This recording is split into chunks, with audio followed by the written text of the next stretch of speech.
ringkasan daripada Ihya Ulumuddin. Nak kita baca Ihya tu dengan 4 jilidnya tu, tak? Dengan 4 jilidnya tu, ada yang upaya, ada yang tak upaya, ya. Tapi kalau di Syria tu ia menjadi kajian setiap hari, ya, kajian setiap hari. Kalau di Syria tu kita nak mengaji lepas subuh, nak mengaji lepas zuhur, nak mengaji duha, nak mengaji lepas maghrib, nak mengaji lepas asar, nak mengaji lepas isyak, merata-rata di masjid-masjid, ya, di rumah-rumah, untuk pengajian-pengajian berkitab. Jadi Ihya Ulumuddin memang lazim dikaji, ya, di maknanya di masjid-masjid dan sebagainya setiap hari. Sebab itu sana tu memang keberkatan ilmu tu masya-Allah luar biasa. Soal periksa tak timbul. Di sana tak timbul langsung soal periksa. Yang penting ialah ilmu. Soal masa langsung tak timbul. Yang penting ialah ilmu. Sebab sekarang ni, orang sekarang ni, dia bila mengaji, belajar, dia fikirkan bila boleh habis. Ya tak? Berapa tahun? Buat diploma berapa semester? Boleh tak dikremkan? Jadi cepat. Ya tak? Jadi biar selesai cepat. Cepat dimasak, cepat dimakan. Bahasanya dah apa mi Maggi lah, ya. Jadi mana ada pengajian, ya, dalam soal ilmu Islam ni tak ada soal cepat ni, tidak ada, ya, tidak ada, ya. Yang kita makan sedap daging tu pasal lama lah tu. Ya, kalau nak cepat je tu mula ngokoknya tak lihat je kan. Ngokoknya lihat je tak berkata Allah sayangnya ngapa daging tak terkokok, ya tak? Baik. Jadi fasal yang keempat disebut adab-adab dengan ibu bapa. Dalam kitab bimbingan mukminin yang juga ringkasan kepada Ihya Ulumuddin, dalam bab taubat tu disenaraikan dosa. Dosa mata, dosa telinga, dosa kaki, dosa tangan. Tiba-tiba disebut dosa seluruh badan. Lalu bila kita semak, apa dia dosa seluruh badan? Ialah dosa terhadap ibu bapa. Dosa terhadap ibu bapa tu dosa seluruh badan. Maknanya daripada ujung rambut sampai ujung kaki berdosa kita tu. Na'udzubillah, thumma na'udzubillah. Sebab itu derhaka ibu bapa termasuk di dalam senarai kabair. Apa dia kabair? Dosa besar. Ya, kabair ialah dosa besar. Maka di antara kabair itu, dosa besar itu ialah uquq walidain. Uququl walidain maknanya ialah derhaka kepada ibu bapa. Dan disenaraikan dosa ibu bapa terhadap ibu bapa ni dosa seluruh badan, daripada rambut sampai ke kaki. Ya tak? Alqamah menjadi contoh terbaik, ataupun kita kata Alqamah menjadi pengajaran kepada kita. Ya tak? Allahu Akbar. Dan kita pun kalau dalam konteks Melayu, tradisi dia ada si tanggang, ya tak? Si tanggang, ya tak? Itu ada makna kita kata dalam tradisi kita, dalam klasik, cerita-cerita klasik Melayu ni ada, ya, maknanya si tanggang dan sebagainya. Baik. Jadi oleh kerana itu hendaklah kita menjaga adab-adab dengan ibu bapa. Seorang anak, ya, menjaga adabnya terhadap ibu bapanya. Yang pertama ialah hendaklah ia mendengar. Ya, hendaklah ia mendengar. Maknanya apabila berkata-katalah ibu bapa, pertama sekali hendaklah ia mendengar. Yalah, kadang-kadang kita tak sabar jugalah mak bapak ni. Pasal ceritanya ulang balik. Kan, cerita Jin Samsudin kan. Cerita lama kan. Udahlah mak, cerita tu sesaja kan. Atau dia tak ada cerita baru. Macam kita banyak cerita baru ke sana kemari kan. Dia maknanya sudah terbatas, carbon copy-nya dulu dah pakai maknanya. Jadi dia mulalah dia cerita yang sama, dia repeat after that, maknanya on and on kan. Tapi kena sabar dengar jugalah. Kena sabar dengar juga. Dan kalau takdirnya ianya ada baiknya, maka ikutlah segala perkataan ibu bapa itu. Ya, ikutlah sami'na wa ata'na. Sebab disuruh kita supaya maknanya taat, ya, taat kepada ibu bapa. Wa wassaynal insana biwalidayhi ihsana, kan, dalam surah Luqman ke apa ke, ya, disebut bahawa kami berwasiat kepada manusia itu supaya berlaku ihsan kepada ibu bapa. Jadi tentulah bila berlaku ihsan itu, nombor satunya ialah ketaatan kepada ibu bapa. Walaupun ibu bapa itu kafir sekalipun, Tuhan kata di dalam surah Isra, wasahibuhuma fid dunya ma'rufa, bersahabatlah walaupun ibu bapa tu kafir, ya, disebut bersahabatlah dengan ibu bapa itu fid dunya, di dunia ini, dengan cara yang ma'rufa, dengan cara yang baik. Ya, tapi kalau ada kata-katanya dan suruhannya menyuruh kepada yang mungkar, yang syirik, dikatakan di situ fala tuti'huma, janganlah taat, ya, janganlah taat. Tetapi kalau sekiranya ianya baik syar'i, maka jangan disanggah, ya, jangan disanggah. Bahkan keberkatan hidup, ya tak? Bahkan keberkatan rumah tangga, keberkatan hidup, sanggah je mak bapak ni, hidup kita ni kuranglah berkatnya. Ada je masalah bertimpa-timpa, tak renti-renti, ya Allah, ya tak? Jadi betapa indahnya taat mak bapak ni. Saya tu bukan apalah, ada pengalaman peribadi lah. Saya tu kiranya bukan apa, kalau ikutnya disusun-susun dengan orang lain, ditunangkan dengan orang lain. Mak bapak tunangkan saya dengan orang lain. Kalau disusun-susun oleh jemaah tu orang lain, tapi saya fikirkan mak bapak lah, kan, fikirkan mak bapak.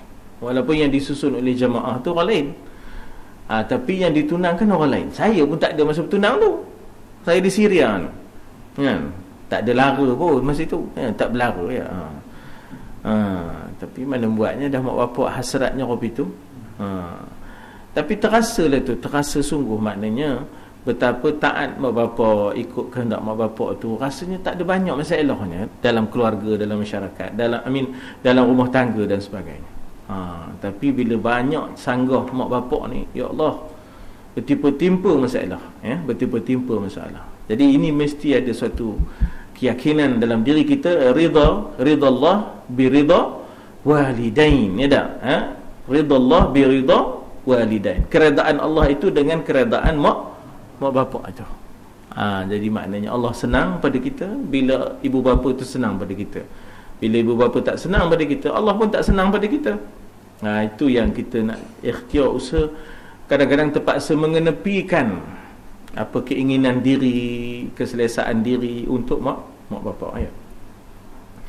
Yang kedua, hendaklah ia berdiri ketika ibu bapanya berdiri, ya, kerana menghormatinya. Ya, maknanya kita kata bahawa dalam pesanan-pesanan, ya, di dalam pesanan-pesanan Nabi kata bahawa laisa minna man lam yuwaqqir kibarana, bukan daripada kami, kata Nabi, ya, bukan daripada kami, maknanya bukan umatku orang yang tidak menghormati orang-orang tuanya. Walaisa minna man lam yarham sigharana, ya, ataupun dalam matanya laisa minna man lam yarham sigharana wa lam yuwaqqir kibarana, bukan daripada umat kami, bukan daripada kami orang yang tidak mengasihi anak-anak kecil, dan bukan daripada kami orang yang tidak menghormati orang tua. Jadi dengan sebab itulah, apa bentuk penghormatannya? Antara lain ialah mak bapak berdiri, kita berdiri, ya tak? Maksudnya begitulah, kita dengan guru, begitulah kita dengan, maknanya kita kata mak bapak, dia sampai kita sambut, tak ada kita meta depan TV, ya, kita meta tengok TV, tak habis lagi TV, kan. Tambah sekarang ni banyak TV Astro, kan. Jadi mak bapak sampai tengah bawa barang pula tu, tahunya kita gemar, ya tak, tahunya kita gemar, ya, dibawanya.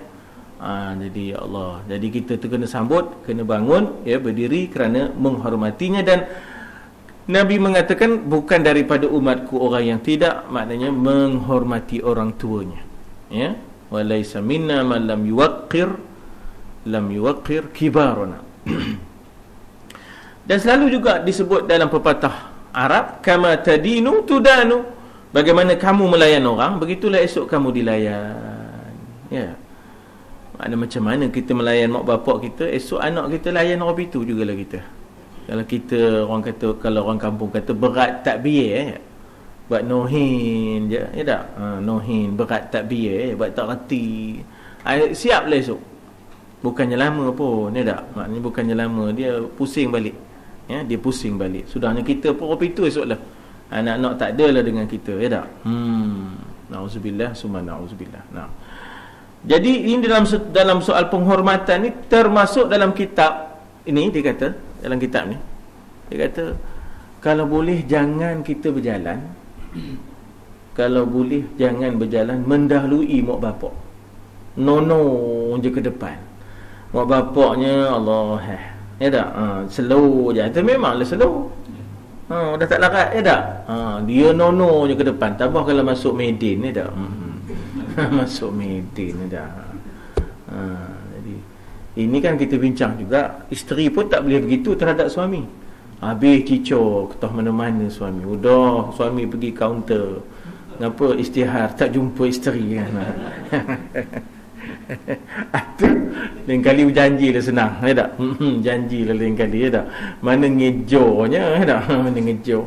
Jadi maknanya di situ serupalah mak bapak pun. Kalau dalam kitab ni Kifayatul Muhtadi ni katanya jangan mendahului mak bapak dalam berjalan. Maka ini pun dibincang juga suami isteri kalau boleh begitu, ya. Saya juga sempat melihat masa di Syria tu bagaimana penghormatan orang-orang Iran ni terhadap suami dia. Memang betul. Dia tak berjalan seiring. Dia tak berjalan seiring dengan suami dia. Dia berjalan di belakang suami dia. Ya tak? Ya tak? Maknanya kita kata bahawa timbul juga tanda tanya, ya, kenapa begitu, ya? Barangkali penghormatan, ya, penghormatan, ya, sehingganya dia tidak seiring. Apatah lagi kalau dia dia di hadapan kan, sampai cicor tinggi tak mana kan. Jadi begitu, ya, jadi begitulah. Jadi kalau dalam kitab ni kata kalau boleh berjalanlah di belakang. Kalau kita dengan Nabi pun begitu, ya, sahabat-sahabat dengan Nabi tak akan berjalan mengatasi Nabi, bahkan di belakang Nabi, ya, bahkan di belakang Nabi. Begitulah, ya tak? Maknanya kita dengan guru pun begitu, ya, kita dengan mak bapak apatah lagi, ya tak? Sebab Allah Ta'ala suruh ni tentang maknanya kita kata tentang hormat mak bapak ni selepas menyuruh kita wa qada rabbuka alla ta'budu illa iyyah wa bil walidaini ihsana. Selepas menyuruh kita jangan kita sembah yang lain daripada Allah, kemudian Allah Ta'ala kata wa bil walidaini ihsana. Jadi walidain tu jatuh nombor 2 lepas tu. Berlaku ihsanlah kepada dua ibu bapa. Ataupun anishkurli wali walidaik. Dalam ayat yang lain dalam surah Luqman dikata anishkurli, bersyukurlah kepadaku, wali walidaik, dan bersyukurlah kepada dua ibu bapa. Jadi maknanya begitu tak jauh, ya, tak jauhnya dengan penghormatannya, ya, kepada Allah Subhanahu Wa Taala. Yang ketiga, hendaklah ia menjunjung segala perintah keduanya selama mana tidak bercanggah dengan perintah Allah lah. Itu ada kita kata ada nas, ya tak? Wa in jahadaka ala an tusyrika bi ma laysa laka bi ilmun fala tuti'huma. Kalau sekiranya mereka memaksa engkau untuk berlaku syirik ataupun berlaku maksiat mungkar, fala tuti'huma.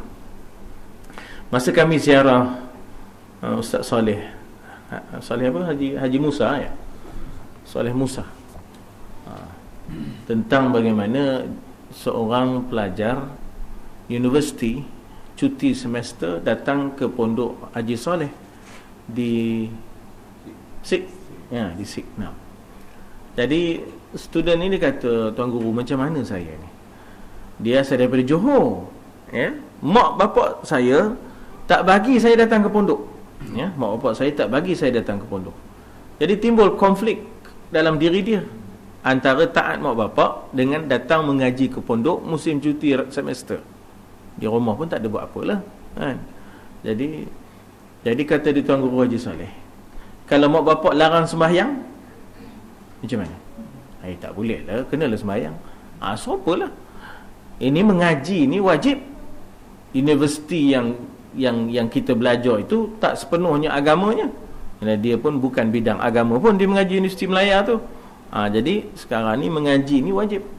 Jadi maknanya bila mana bertembunglah antara perintah Allah dengan perintah mak bapak. Kalau mak bapak melarang mengaji, yang itu tak wajib taat lah. Ya, jadi taat di sini selama mana ia itu patuh tunduk kepada perintah Allah.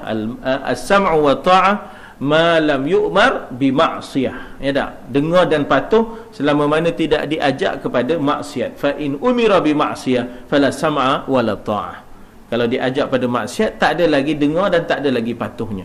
Apa pula maksiatnya? Ialah maksiatlah bila mana disuruh supaya tetap jahil dalam agama. Ya, kekal dalam kejahilan, tak tahu agama, tak pergi mengaji. Itu kan maksiat namanya. Itu kan maksiat. Jadi ketika itu fala tuti', fala sam'a wala ta'ah. Tak ada lagi kita wajib dengar dan taat. Ya. Itu contoh yang klasik ataupun contoh yang kita dengar dalam sirah, iaitu Mus'ab ibnu Umair, kan? Mus'ab ibnu Umair diarahkan oleh maknya supaya tinggalkan agama Islam. Yang itu dia tak patuh. Walaupun maknya mogok, tak mau makan sampai ke kuning-kuning badan maknya, sampai nak mati setengah nyawa. Orang pun panggil dia, ya Allah kesianlah tengok, maknanya mak kamu tu apa kesudahnya. Dia pergi tengok maknya, memang maknya dah teruk, dah kira dah separuh nyawa, dia kata. Lama maknya tengok dia, dia tengok mak dia.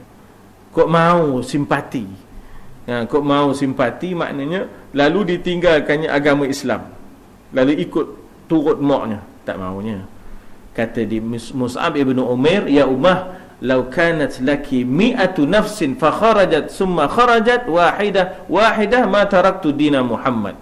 Walaupun, wahai mak kesayanganku, walaupun mak ada 100 nyawa, lalu keluarlah di hadapan aku satu demi satu demi satu, keluar satu masuk, keluar satu masuk, kan? Nama aku nak tinggalkan agama Muhammad, tidak sekali-kali. Itu maknanya kita kata ada batas, ada batas menjunjung perintah ini tadi. Jangan ia berjalan di hadapan keduanya.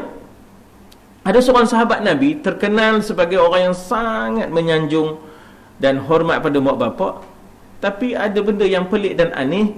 Bila time makan, dia tak makan dengan mak bapaknya. Dia bagi mak bapaknya makan, dia tak makan. Sehingga orang bertanya-tanya, engkau orang yang terkenal buat baik pada mak bapak, dukung maknya bila tawaf, dukung maknya bila tawaf, termengah-mengah dia dukung maknya bila tawaf, ya tak? Sampai maknanya bila dah selesai tawaf termengah-mengah tu, bertembunglah dengan Nabi. Nabi kata, letih ke kamu? Letihlah ya Rasulullah. 7 pusingan dukung dia, masih belum sama dera mengandungkan kamu. Ya tak? Masih belum sama, kata Nabi, deranya yang terpaksa dipikul mengandungkan kamu. Dia ni begitu memuliakan mak bapak, tapi yang anehnya dia tak makan dengan mak bapak. Lalu orang pun bertanya, kamu ni terkenal orang yang begitu memuliakan mak bapak tapi tidak makan dengan mak bapak. Dia kata, cukup, saya cukup nak jaga, takut nanti mak bapak saya tengok kepada satu makanan, tiba-tiba tangan saya sampai dulu ke makanan tu. Kecil hati dia, tak merasa dia.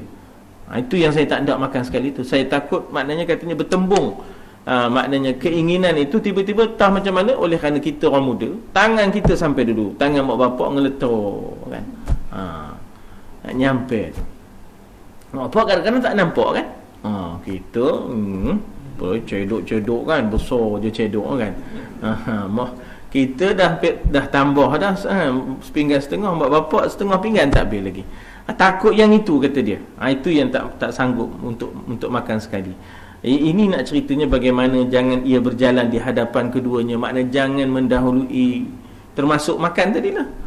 Jadi apa caranya supaya kita pertama makan pun dapat makan, bersama mak bapak pun kita dapat sama mak bapak. Tolong, maknanya tolong kuah tu tolong cedokkan, ikan tu tolong cubitkan. Jangan kita beda. Mak bapak mak bapak baru nak nyuap 3, kita dah beda. Allahu Akbar. Nak buat dia bukan senang ni. Tambah kalau ngadap hidang puasa, lagilah dah tak nampak kiri kanan. kan. Haram tengok mak apa ndak mak? Tak ada nanya pun mak apa ndak dah. Dia kira apa dia ndak je kan. Jadi itu pasal ya Allah ya tak. Nak jaga sungguh ni.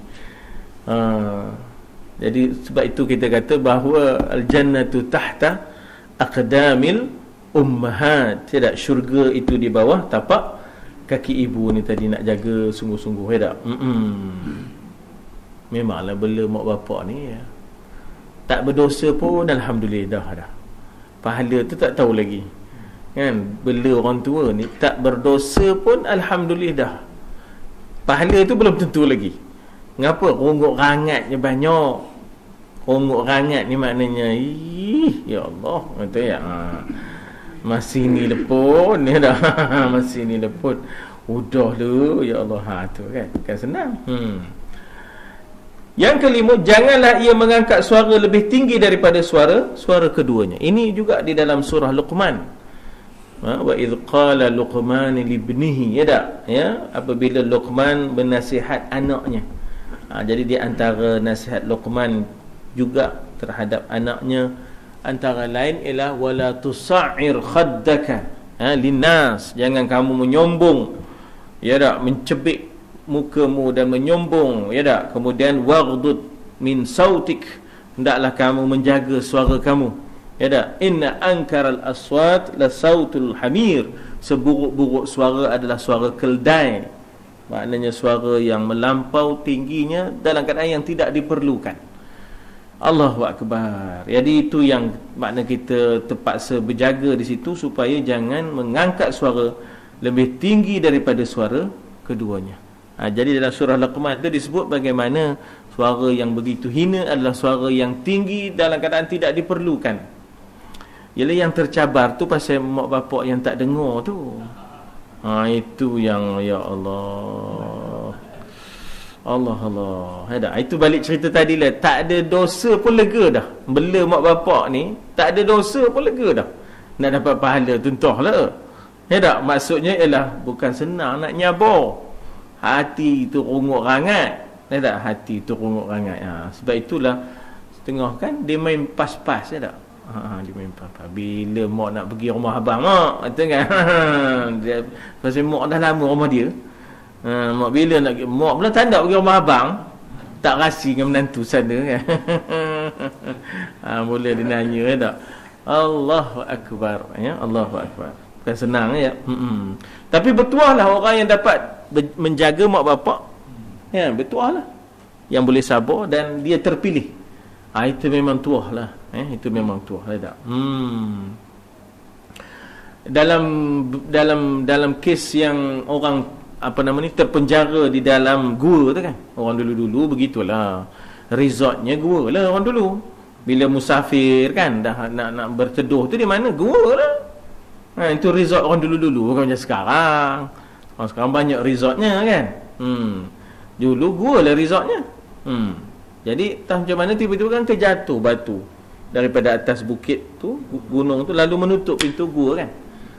Kan ada salah seorang itu dia bertawassul dengan amal solehnya, iaitu amal baiknya terhadap ibu bapanya, yang dia kata, ya Allah, saya ni ada mak bapak, selagi demo tak makan, saya tak makan, isteri tak makan, anak-anak tak makan. Demo dah makan, mak bapak makan, barulah kami makan. Begitu. Kemudian ada satu hari itu macam mana saya terlambat balik. Jadi mak bapak saya dah tertidur, tak sempat saya nak bagi makan, ya tak? Lalu saya pun tak makan. Saya tunggu depan mak bapak saya yang tidur tu tadi, sehingga jaga je, terus saya suap makannya, susunya dan sebagainya. Kalaulah sekiranya amalan itu sebagai amal soleh, amal yang ikhlas semata-mata kerana-Mu ya Allah, maka tolonglah lepaskan kami daripada batu yang maknanya menyekat laluan gua ni. Bukan ke batu tu bergerak dengan tawassul dengan 3 amalan tu kan, tiga pemuda yang maknanya yang terperangkap di dalam gua tu. Ini bukan cerita batu belah batu bertangkup, bukan. Itu kempunan telur temakui. Itu tak apa-apa. Itu cerita lama yang tak ada sangkutnya tak? Kita kadang-kadang ada cerita lama ni, kadang-kadang ada yang dongengnya yang lain macam tak? Ikan kalui lah, moknya ikan kalui, mau moknya ikan kalui. Ya Allah, wahai ibuku si ikan kalui, kata tu. Saya pergi ke satu kenduri kahwin, ya Allah, adalah demo berkaraoke pukul 3 petang tu. Jadi mak duduk sebelah dia, dianya nyanyi lagu ikan kalui. Mak nyongin, dia apa nama maknya awak pun tak faham tak? Apa pula kan? Mak tak faham ke pun yang dia kena kata ikan kalui tu. Yang keenam, ya, jadi jangan angkat suara. Yang kelima, ya tak? Lebih tinggi daripada suara kedua ibu bapanya, ya Allah, ya. Baik, kemudian sebab itu kemudian dikatakan di situ yang keenam, hendaklah ia memperkenankan panggilan labbaika ya ummi, labbaiki ya ummi, labbaika ya abi. Dalam bahasa Arab dipanggil labbaik, ya tak? Ya, labbaika tu maknanya ya. Dia kalau orang Arab dalam kelas dia biasa begitu, kalau guru panggil dia labbaika ya ustaz, gitu. Kita selalu sebut labbaik Allah kan, maknanya aku sahutmu ya Allah, panggilanmu. Wa adzin fin nas bil hajj, ya, serulah manusia untuk mengerjakan haji. Jadi bila disuruh tu labbaik Allah, kami sambutmu ya Allah. Itu labbaik Allahumma labbaik, kan, labbaik la syarika lak labbaik, innal hamda wan ni'mata lak wal mulk. Kan, itu orang Pakistan tu tak, tuan-tuan jangan tak. Ustaz Haslin dia gemar begitu. Ustaz Haslin ni innal hamda wan ni'mata lak wal mulk, itu kan di ujung. Allah seronoknya demo, ya tak? Orang Pakistan ni ikhlas. Dia buat tu kerana semata-mata kerana Allah, ya tak? Dia tak adalah banyak rungut rangat, tak ada. Kita banyak rungutnya, ayo tahu apa rungut, ya tak? Ayo tahu apa rungut, ya tak? Ya Allah. Nah, jadi dikata di situ, perkenankanlah panggilan keduanya, labbaika ya ummi, labbaiki ya ummi, labbaika ya, maknanya terus menyahut panggilan keduanya, tidaklah maknanya kedua-duanya ternanti-nanti. Ya Allah, yang ini sebenarnya sakit buatnya. Kita ni ada handphone, ada telefon, ya, ada ke telefon, ada ke handphone. Memang dah lama tak jumpa misalnya kan. Ada ke nak telefon, ada ke nak itu, Allahu akbar, ya. Atau sebaliknya yang berlaku. Bila keluar je nombor mak, mak pula manggil. Itu berat juga tu sebenarnya, ya tak? Sebenarnya sama lah ni semua kita kena nilai diri kita lah ni. Bila keluar nama ayah ke nama mak je dalam handphone kita kan ada directory. Allah, mak apa pula ndaknya ni. Tu kan kadang, ya tak tentu. Kita tengah sibuk tu kadang-kadang udah nak ikan keli, ya Allah, ya tak? Kita tengah ngadap itu ngadap ini, nak ikan keli, payah. Cuba bayangkan tu pukul 2 tengah hari tu, 2 petang, mana cerokeh ikan keli. Merkit dah tutup, merkit dah tutup. Memang kena sabar banyak. Mula kita pun mikir mula kita fikir jadual pasar malam hari ni di mana, ya tak? Jalan Baru ke Talang ke mana kan. Jadi kena tahu tu. Kena ada update maknanya jadual, ya tak? Bukan jadual ngaji je, jadual pasar malam pun kena ada, ya tak? Jadi hendaklah dia memperkenankan panggilan keduanya. Panggil, datang, suruh, buat. Itu bahasa orang lama, ya tak? Panggil, datang, suruh, buat. Itu bahasa orang lama. Anak-anak sekarang ni tak ada dah kopi tu, ya tak? Anak dulu tu pesennya itu, panggil, datang, suruh, buat. Lagi tak nyuci, lagi tak bersih keliling rumah, lagi tu tak minum pagi. Itu dia punya. Dan dulu mak bapaknya, ya Allah, dilatihnya ada, maknanya kita kata ada jadual kerja. Siapa ngontung kelambu, siapa mentang tilam, disusun tu, siapa masuk pinggan, siapa nyapu sampah luar. Itu pesennya mak bapak dulu, ya tak? Menyusun anak-anak ni. Jadi Allah menyatakan wal yakhshal ladzina law taraku min khalfihim zurriyatan dhi'afa. Hendaklah takut kalau kita ini meninggalkan di belakang kita zuriat yang lemah. tak ada inisiatif, ya tak? Tidak produktif, ya, tidak ada inovatif, tidak ada. Ya tak? Masanya banyak duduk setempat. One stop center je. Masanya banyak setempat ni ngadap itu je, ngadap Astro, ngadap laptop, ngadap game. Itu one stop center tu nama. Situ je, betul je, tak ada lah. Itulah, ya Allah, ya Tuhan. Jadi sebenarnya bagaimana takutlah kita kalau kita meninggalkan zuriat yang lemah ni, zuriat yang kopitu keadaannya. Apalah harapan kita pada masa akan datang, ya tak? Untuk menjadi orang kata peserta dan pemain utama dalam tamadun yang akan berpindah daripada barat ke timur. Tamadun ini akan berpindah ke timur, ya, tidak, blok barat akan jatuh. Jadi blok timur akan naik. Jadi di mana kita? Apakah kita itu jadi mangsa ataupun kita menjadi peserta dan pemain di dalam tamadun yang baru nanti, ya tak? Jadi kena diperkukuhkan. Yang ketujuh, hendaklah ia sentiasa menuntut keredaan kedua-duanya. Cari jalan apa yang muak gemuk, apa yang bapak gemuk, apa juga yang dia senang, suka. Jadi kena sensitif lah, kena peka apa yang disenangi, apa yang disukai, ya tak? Sebab kita kadang-kadang bila nampak benda makanan-makanan, kita fikir, kalau bahasa kasarnya, kita fikir tembolok kita je. Tembolok kita ni, gamak ni lah tembolok makan, ni tak? Cik ingat kan, mak bapak kita barangkali dia gemar ni, limeh ni kan. Limeh ni dia gemar ni, lepat ni dia gemar ni, tiba-tiba ada tepik, ya. Tepik, lepat ni. Jadi mak apa dah tak larat buat dah, mata tak apa nampak. Bila nak nembang pisangnya, belikan. Yang tak belikan, jangan kira tembolok kita je, ya. Cari jalan macam mana nak dapatkan keredaan kedua-duanya, ya Allah. Teorinya mudah, nak buatnya tu, ya, nak buatnya tu, ya tak? Jadi ini semua nak menunjukkan tawaduk, merendah diri. Tuhan kata, waghfid lahuma janahadh-dhulli minar rahmah. Ya tak? Maknanya rendahkan sayapmu. Ya, rendahkan sayapmu. Waghfid tu maknanya rendahkan bagi keduanya. Janah ni maknanya sayap. Janahadh-dhulli, sayap kerendahan, sayap. Jangan opini nyekok pinggang. Ya tak? Kalau cikgu dengan murid tak apalah nak cekok pinggang, ada sebab. Ada pula kan? Ada sebab nak cekok pinggang. Tapi ini tak.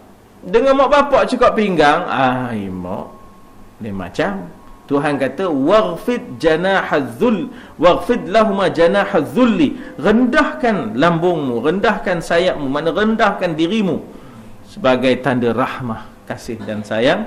Waghfid lahuma janahadh-dhulli minar rahmah, ya tak? Wa qul rabbirhamhuma, katakanlah kesahinilah mereka berdua kama rabbayani saghira. Itu dalam surah Isra. Ayat ni biasalah sebab kita dulu selalu dengar Ustaz Ismail Hashim kan. Itu bacaan tu berkumandang di rumah-rumah dulu kan. Wa qada rabbuka alla ta'budu illa iyyah tu kan. Jadi termasuklah ayat inilah, ya. Jadi hendaklah ia sentiasa mencari dan menuntut, ikhtiar, carilah. Menuntut ni mencari sebenarnya. Menuntut di mana, mencari apa je cara untuk mendapat redha kedua-duanya, ya Allah, ya. Dan kita pun sedia maklum, yang mak bapak yang tua ni dengan ragamnya, kadang-kadang banyak kira kan, banyak kira. Ini kamu bawa balik. Kita pun ceroya lah kan, ingat senang nak mencari kan. Kata letak situ, katanya tak ngapa. Jangan ambil kira, ya tak? Jangan ambil kira. Kita ikhtiar, kita usaha. Ada mak bapak yang cerewet, ada dah jadi budak kan, dah jadi pulang budak kan. Wa man nu'ammirhu nunakishu fil khalq. Siapa yang kami panjangkan umurnya, kami balik asalkan kejadian. Kan budak kamu cerewet kan, dah belikan roti vanila, nak roti koko, dah beli roti koko, nak roti jagung, dah beli roti jagung, nak roti kaya. Itu yang tak sabar tu, ya. Rupanya budak, rupanya bila mak bapak yang dah tua pun itu dia pulang budak, bahasa kita lama lah, pulang budak, ya, dah balik asal dah. Dah balik asal. Jadi memang itulah kerenahnya. Tarik nafas banyak. Hendaklah ia bersikap tawaduk kepada, ya, kepada keduanya, Ini ya Allah, ya tak? Bagaimana bila berdepan dengan isteri dengan ibu, ya tak? Ini memang kadang-kadang timbul konflik lah kan, antara mengutamakan keluarga sendiri ataupun maknanya ibu tadi. Macam mana ketika itu? Dan ada juga kadang-kadang ibu yang tak faham, ya, ada yang ibu yang tak faham kedudukannya, ya, sudah berubah, dia sudah menjadi isteri orang misalnya kan. Jadi dia masih lagi mengharapkan anak perempuannya balik. Ya Allah, mak, tak boleh begitu, mak, dia dah ada suami, ya tak, dulu lain. Jadi keluar masuk rumahnya, mau tak mau kena tanya suaminya. Jangan kita nak dia terpacak je. Itu kamu pun jarang ada. Puas hati, ya tak? Kena lah tu kan. Itu semua drop shot lah tu. Drop shot. Smash tu boleh angkat lagi. Drop shot ni memang tak boleh. Tersungkur, ya tak? Tawaduklah kepada keduanya, ya. Jangan ia menyebut-nyebut jasa. Jangan ngungkit. Ini rumah ni kalau tak ada kemarin alung nyambungnya, ya tak? Kalau tak ada acu nyambungnya rumah ni sekarang, harapkan demo datang je, ngempap je, ya dah. Ngempap ni bahasa lama tak? Jangan menyebut-nyebut jasa kepada kedua-duanya. Jangan pula menyebut sebarang perkhidmatan bagi keduanya, sebab boleh membatalkan pahala. Ya tak? Boleh membatalkan pahala. Maknanya wala tubtilu sadaqatikum bil manni wal adha. Jangan kamu batalkan pahala sedekah kamu itu dengan kamu mengharap-harapkan balasan atau kamu sakit-sakitkan orang yang kamu bantu. Apatah lagi mak bapak. Ya tak? Kita sakit-sakitkan dia dengan khidmat yang telah kita bagi pada dia, dengan kita kenal, dengan kita nyebut, bersyair je kerjanya, kan, depan mak bapak tentang apa yang dia dah bagi sumbangan. Tak larat, tuan-tuan. Sebenarnya bila kita banyak nyebut sumbangan kita ni, sebenarnya batal pahala. Kemudian orang pun tak larat dengar. Kita menyakitkan hati orang sebenarnya. Dah bagi tu dah lah. Semuanya daripada Allah, kembali kepada Allah. Ya dah. Al-malu lillah wa ilallah. Al-malu lillah wa ilallah. Harta itu daripada Allah, milik Allah, dan kembalilah ia kepada Allah. Udahlah. Habis cerita nak ngungkit. Allahu akbar. Saya sebut al-malu lillah ni, al-mal, harta, lillah, milik Allah, wa ilallah, dan kepada Allah. Ini bahasa ni, tuan-tuan, keluar daripada mulut peminta sedekah masa kami di Syria. Dan ianya sebenarnya bahasa ni walaupun keluar daripada peminta sedekah, tapi dia menyuntik unsur tauhid, ya, dia menyuntik unsur tauhid yang cukup tinggi. Kalau tidak, kadang-kadang kita ingat mal tu milik kita, harta tu milik kita. Dia tadi walaupun peminta sedekah, seorang wanita tua, dia kata al-malu lillah wa ilallah, kata dia, kan, harta ni milik Allah dan kembalikanlah kepada Allah. Itu dia kan, dia usik jiwa tauhid kita tu, ya, dia usik juga jiwa tasawuf kita tu. Kemudian dia kata qalilun indakum kathirun indallah, kata dia, qalilun indakum kathirun indallah. Sedikit di sisi kamu tapi banyak di sisi Allah. Bagilah walaupun sedikit, tapi ianya banyak di sisi Allah kalau ada ikhlas. Itu memang menyuntik sifat zuhud tu. Memang menyuntik sifat zuhud dan sifat ikhlas. Dan jangan pandang kecil sedekah, sebab walaupun sedikit di sisi kamu, ianya banyak di sisi Allah kalau ada keikhlasan. Kalau tak ada keikhlasan, walaupun banyak di sisi kamu, sikit di sisi Allah. Besar mana pun cek replikanya, ya tak? Kalau tak ada di sisi Allah, maknanya semua kerana nak mencari sum'ah dunia semata-mata, kecil je di sisi Allah. Apa beda? TV9, TV7, TV3, TV1, semua buat coverage, besar lah, tapi tak ada apa di sisi Allah kalau tak betul caranya, tak? Kalau tak betul. Jadi peminta sedekah ni memang menyuntik, itulah menyuntik, maknanya kita kata itu tu tasawuf dalam diri, tauhid dalam diri. Jadi kita tu terdorong mengatakan betul lah, sedikit di sisi kita tetapi sebenarnya besar di sisi Allah. Jadi itu yang terdorong. Ya, walaupun dia tu mungkin ndakkan sedekah kita kan, dia sesak, tapi yang lebih besarnya kita tu tersuntik dengan orang yang hanya peminta sedekah tapi jiwa tauhid, jiwa tasawufnya tinggi, ya tak? Yang ke-10, janganlah ia melihat kepada keduanya dengan pandangan penghinaan. Ya Allah, ya tak? Hendaklah lihat dengan pandangan rahmat, kasihan, ya. Maknanya dikatakan bahawasanya warhamhuma, kasihanilah keduanya, kama rabbayani saghira, bagaimana ia telah memelihara kami semasa kecil, mengasihani kami, sekarang kami pula mengasihani kedua-duanya. Sebab itu dalam surah itu disebut imma yablughanna indakal kibara ahaduhuma aw kilahuma fala taqul lahuma uff. Sama ada salah seorangnya ataupun seorangnya tiba-tiba sudah menjadi tua, kibar. Kibar di situ maknanya tua. Ya. Maka fala taqul lahuma uff. Jangan kata ish, ya tak? Uff. Wala tanharhuma, jangan herdik. Ya tak? Bahkan wa qul lahuma qawlan karima. Berkatalah dengan kata-kata yang baik. Oh ya Allah. Reverse, ya tak? Bukan senang nak reverse, ya tak? Maknanya dia kadang-kadang mungkin berkata jahat pada kita sebab tuanya itu menyebabkan dia lupa, menyebabkan dia cerewet. Tapi kita reverse, balas dengan baik. Allahu akbar. Luar biasa, ya. Ini luar biasa.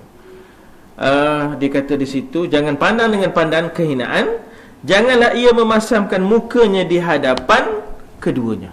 Yang ini pun disebut tentang isteri. Ya tak? Tiba-tiba je bermasam muka pada suami.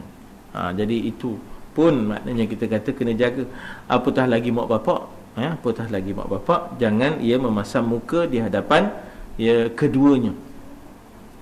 Memang payah nak elak, payah nak elak. Tapi ikhtiar, usaha, usaha dan ikhtiarkan, maknanya supaya sentiasa memberikan rasa gembira dalam hati. Memberikan rasa gembira dalam hati itu adalah sedekah. Ya, idkhalu surur fi qalbi akhika sedekah. Maknanya memasukkan rasa gembira dalam hati. Apatah lagi ibu bapa. Kalau saudara kita sendiri pun memasukkan rasa gembira dalam hati saudara kita, itu sedekah. Apatah lagi mak bapak. Ya tak? Jadi jangan bermasam muka. Yang ke-12, kalau musafir, janganlah ia bermusafir kecuali setelah mendapat izin ataupun mendapat restu ataupun memberitahu. Haram sedar, tak dapat dikesan oleh radar. Kan? Kamu ke mana? Dah sebulan telefon ni dah roti pound tak sampai. Lalu ngantor roti pound ke telefon ke. Haram. Anu mak pergi ke Bandung. Haram nak khabar kamu pergi ke Bandung. Aku sini ayo Bandung tak dapat, mi Bandung tak dapat, kamu ke Bandung. Itu contohlah kan. Bukanlah nak kata siapa, sama ada yang hidup ataupun yang mati, ya tak? Itu kisah. Jadi sampai tak tahu ke mana ujung pangkainya tak? Jenuh lah dia. Atau mak bapak kadang-kadang telefon, bukannya kena pun tekannya. Mana telefon tak ngangkat. Cia benar, ya tak? Macam mana boleh tak ngangkat? Tak ada pun miss call. Rupanya dia nekat je tak betul. Ya Allah, kan? Ngeletor je tekan, ya tak? Begitulah harapan, ya. Allahu akbar. Ya, nah. Itu bila ingatkan makan ni sebenarnya kita tak boleh sedap kita je.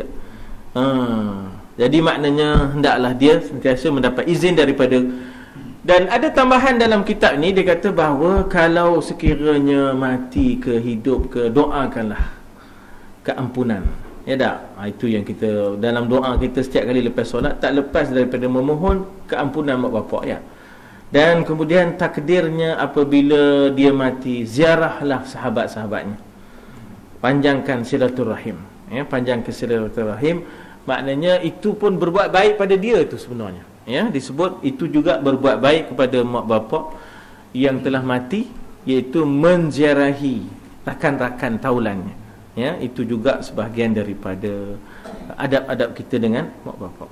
Satu lagi masalah nafkah, ya.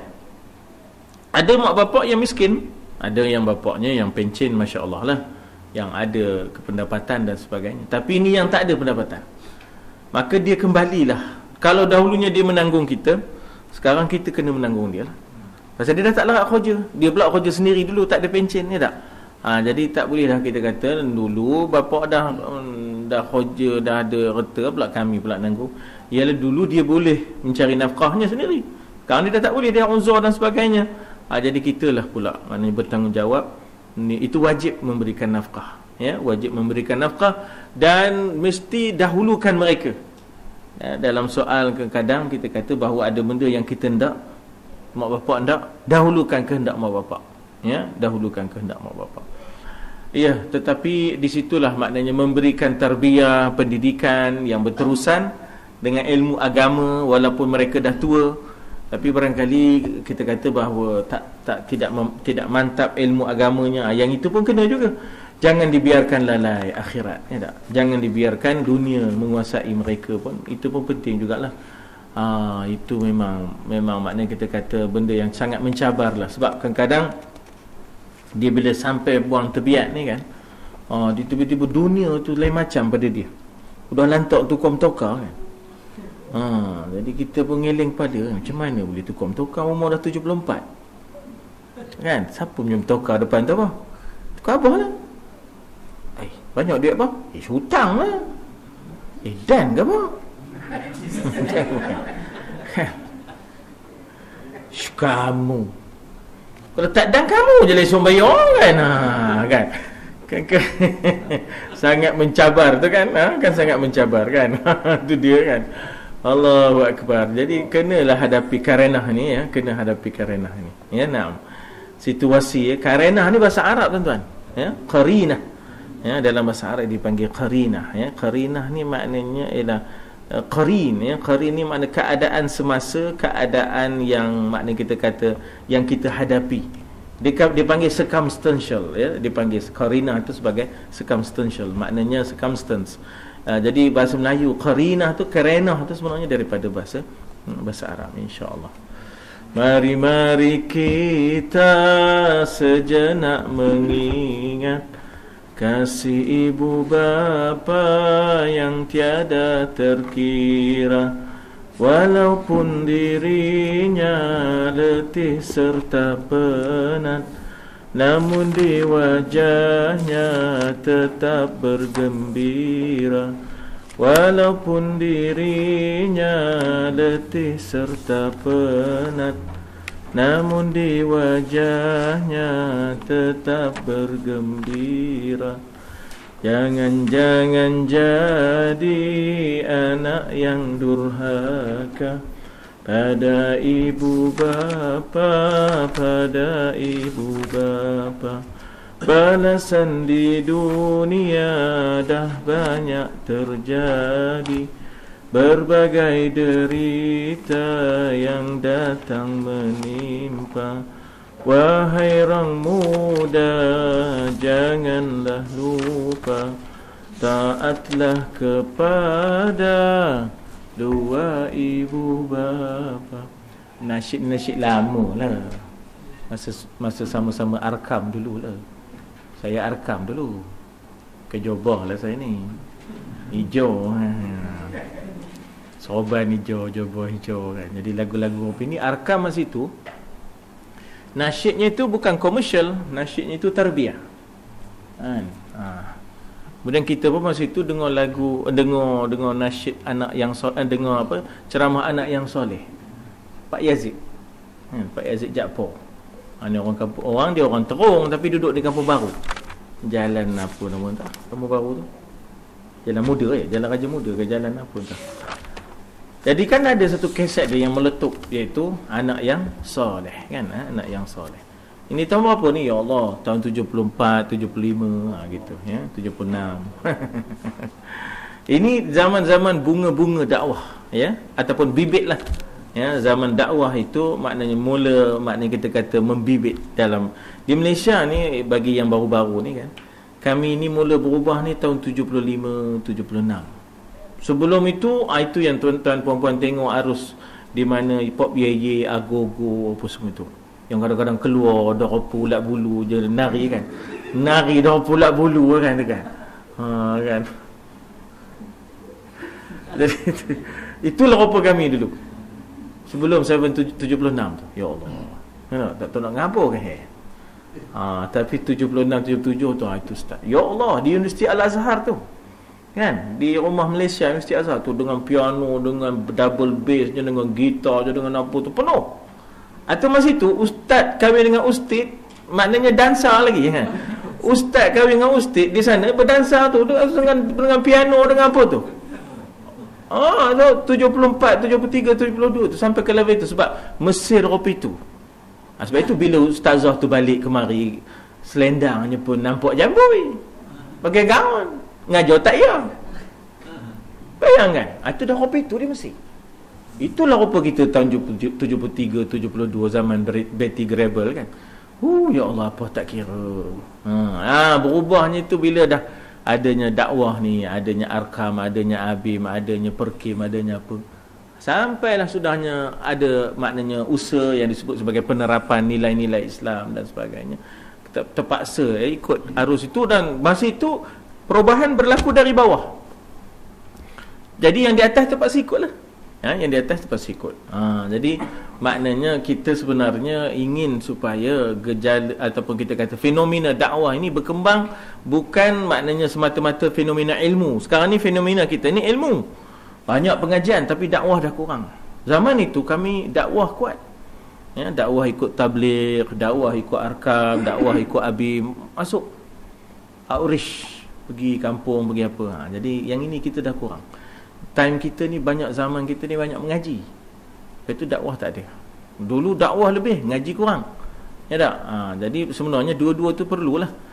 Ngaji ni ngisi minyak, dakwah ni berjalan kereta tu. Ngisi minyak je tak berjalan kereta pakai. Kan? Full tank nampak? Gimana jauh lah? Tak ada mana. Itu full tank? Tak apalah, nak kira nak full tank. Itu macam mana? Jadi sebab itu kita kena cari juga ikhtiar, usaha dakwah ni mesti dilakukan, ya, insya-Allah. Jadi balik cerita nasyid tadilah. Itulah di antara nasyid-nasyid awal kami dulu, kita dulu dalam Arkam. Mari kita sejenak mengingat kasih ibu bapa yang tiada terkira, walaupun dirinya letih serta penat, namun di wajahnya tetap bergembira. Begitu. Saya tak pasti, mungkin juga daripada Suraya kot. Mungkin daripada orkes Suraya pun pernah juga mengumandangkan dia, ya. Tak pasti saya. Ya.